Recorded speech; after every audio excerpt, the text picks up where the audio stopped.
Magandang araw sa inyo mga bossing. Mayroon nga pala tayong ginagawang sasakyan dito. Ito ay Toyota Camry.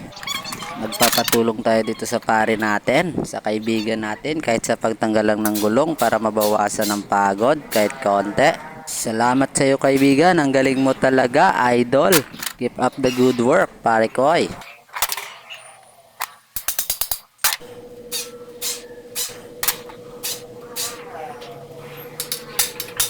Ngayon po ay tatanggalin naman natin yung tie rod end. Pahirapan ito kasi matigas. Kailangan ng paluan talaga. Ball joint.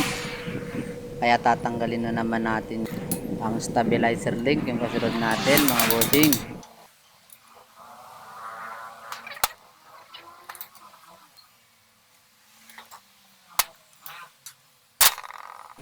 Medyo matigas ito kaya ginamitan ko na ng power handle.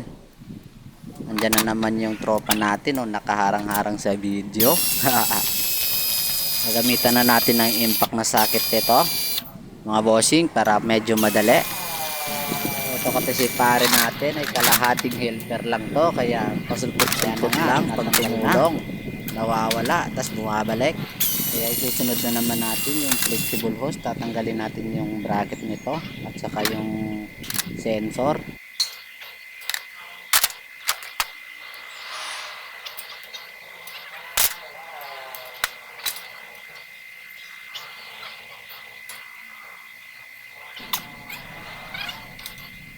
Dito na naman tayo sa pahirapan na naman tayo dito sa shock. Kailangan natin na mahaba talaga na gamit. Itan ko na ng tubo yan mga bossing.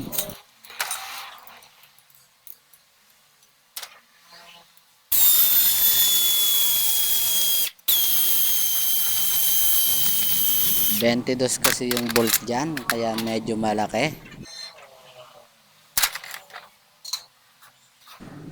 Tapos na nating tanggalin yung bolt ng shock. Ay, nut lang pala yung kinuha ko dyan, mali. Kaya tatanggalin na naman natin yung ball joint sa ilalim.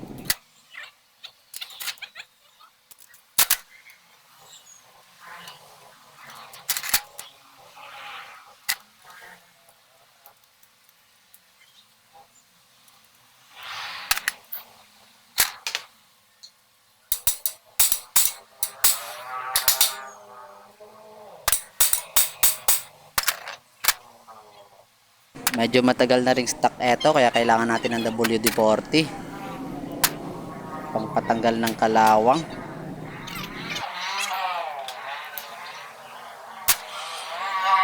Mayroon nga palang tatlong bolt na 14 ito sa ilalim. Ito yung ating ball joint.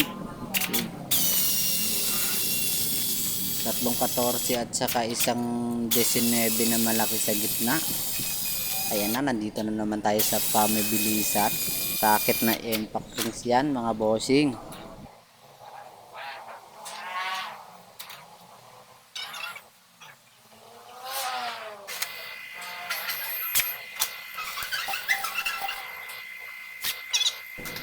At ngayon ibababa na naman natin yung sasakyan. Tatanggalin na naman natin yung bolt na 14 din. Tatlong 14 dito sa itaas ng shock.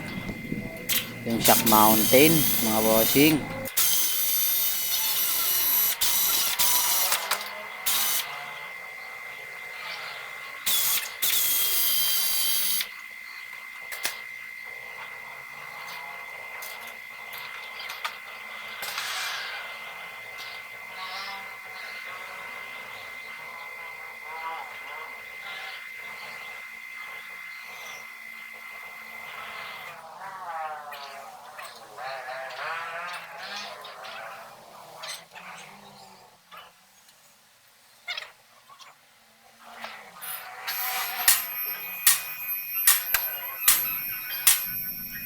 Ayan, okay na. Natanggalan natin yung shock.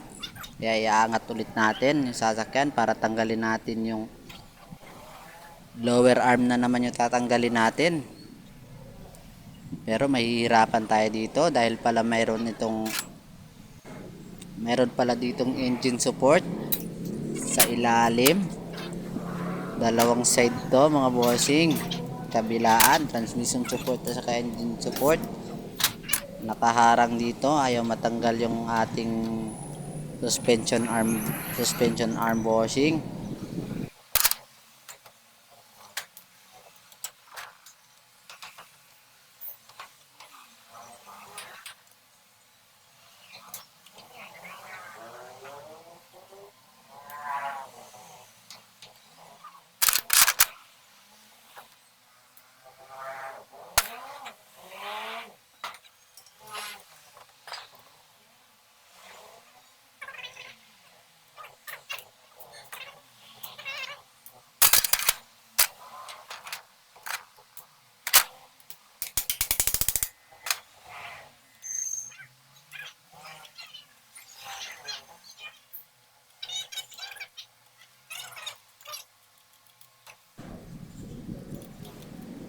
Tatanggalin muna natin tong support, dudukutin lang natin.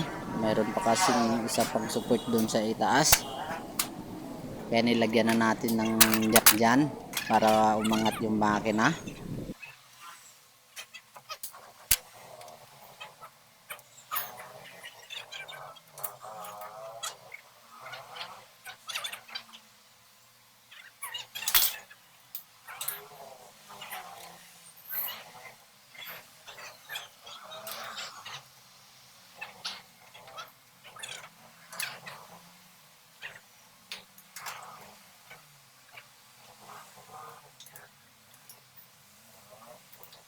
May 3 bolt din ito sa ilalim at saka isa ring malaki sa itaas.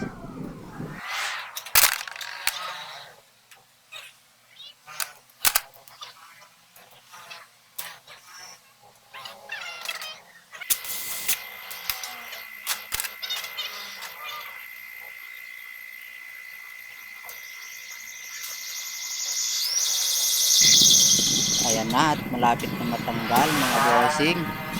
Kahirapan talaga, basket kasi yung bolt dito, nakaharang kasi pag tinanggal natin yung suspension arm, kaya inuna ko muna matanggal yon. Nakabolt kasi yung suspension arm natin, 2 bolt yan.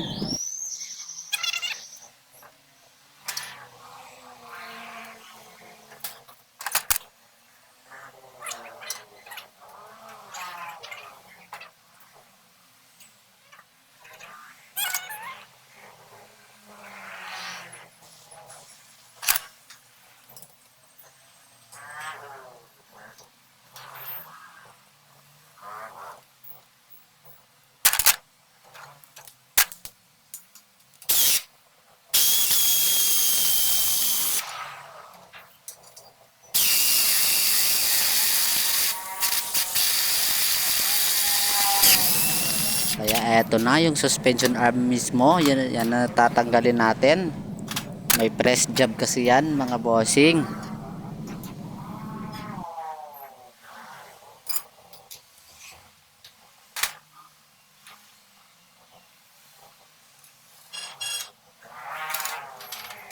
Eto na yung bolt na malaki, malapit na matanggal. Yung malaking bossing to, yung tatanggalin natin.